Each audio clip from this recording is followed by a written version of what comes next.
بسم الله الرحمن الرحيم نحمده ونصلي ونسلم على رسوله الكريم ما بعد. Inshallah, on a daily basis we'll be going through having a conversation inshallah regarding some ideas that we should be thinking about now. Now that we have some time to ourselves, we should be sitting and pondering and contemplating over our life and what is the priority, what is not the priority in our life, what objectives and goals should we be aiming towards.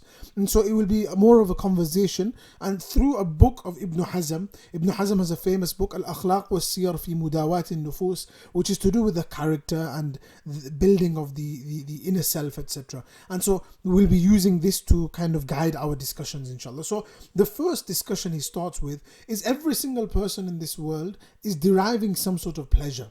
Right, so think about it. You have the intelligent person or somebody who Allah has bestowed with intellect. They experience pleasure from their understanding. Or there's an individual who Allah has given wisdom to. The wise man experiences their pleasure from that wisdom. Or there's the scholar, they experience their pleasure from the knowledge. Or there's that person who is making an effort to connect with Allah. He is getting his pleasure from striving to please Allah. And he compares these specific pleasures with those individuals who derive pleasure from eating, from drinking, or the pleasure that a lover experiences from the act of love, or the workaholic, that pleasure which they experience from their achievements and their goals and their promotions, or a gamer, the pleasure they receive from their games and their accolades.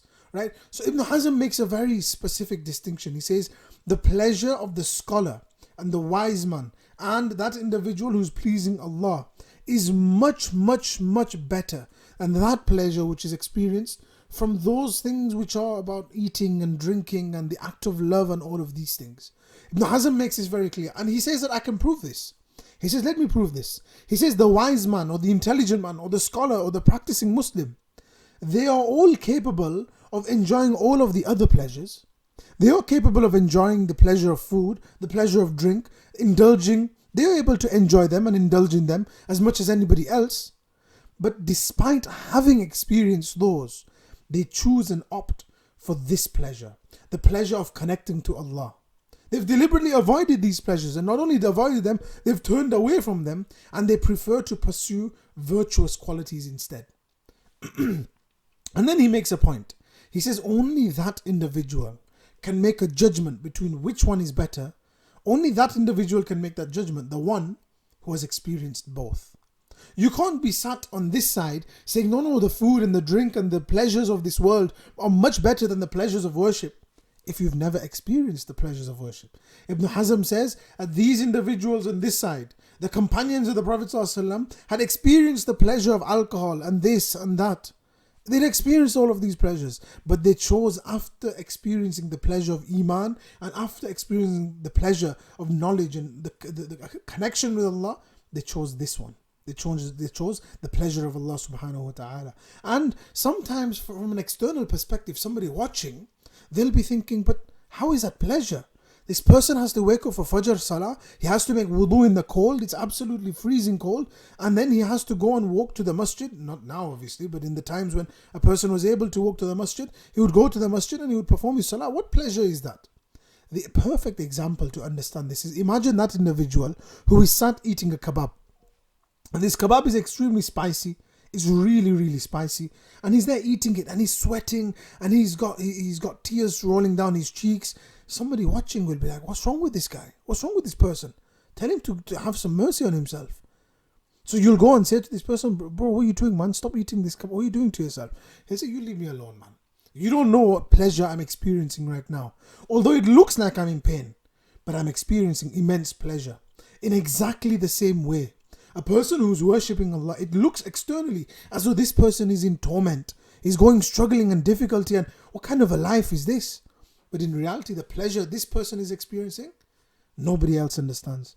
Nobody else understands. And so, Ibn Hazm rahmatullah alayhi, he makes this amazing point that he says that you cannot experience or know what the pleasure this person is going through until you yourself have experienced it. And so this is something very important for us to understand. What's the first point that we need to understand, and what's the summary of this first point?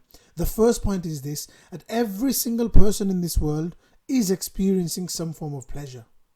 Do not be so foolish and do not be so self-centered to think that the pleasures that you experience are the greatest pleasures this world has to offer. You don't know what pleasures this world has to offer.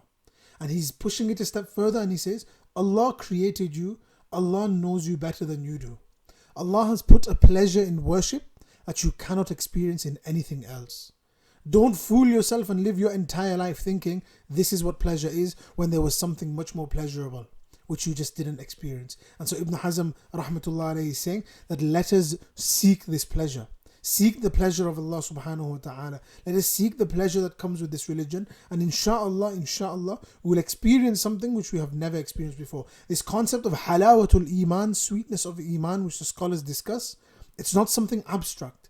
It's not something just for the pious or the scholarly group or this. No. Everybody can experience this. Everybody can experience this. But you have to make it your priority. You have to make it your priority. And this is what we will do, inshallah. Over the next few sessions, this is what we're going to do. And over the next few weeks and however long it takes, we'll be breaking these things down and breaking these concepts down. So the first concept is to mentally prepare yourself. And just because you have a concept of pleasure, it might not be the absolute concept of pleasure. There might be something more pleasurable, something which is sweeter than what you are experiencing. May Allah subhanahu wa ta'ala allow us all to experience the sweetness of iman, inshallah. We'll continue tomorrow with the next session. Subhanallah wa bihamdihi, subhanakallahumma bihamdik. Ashhadu an la ilaha illa anta astaghfiruka wa atubu ilayk. Assalamu alaikum wa rahmatullahi wa barakatuh.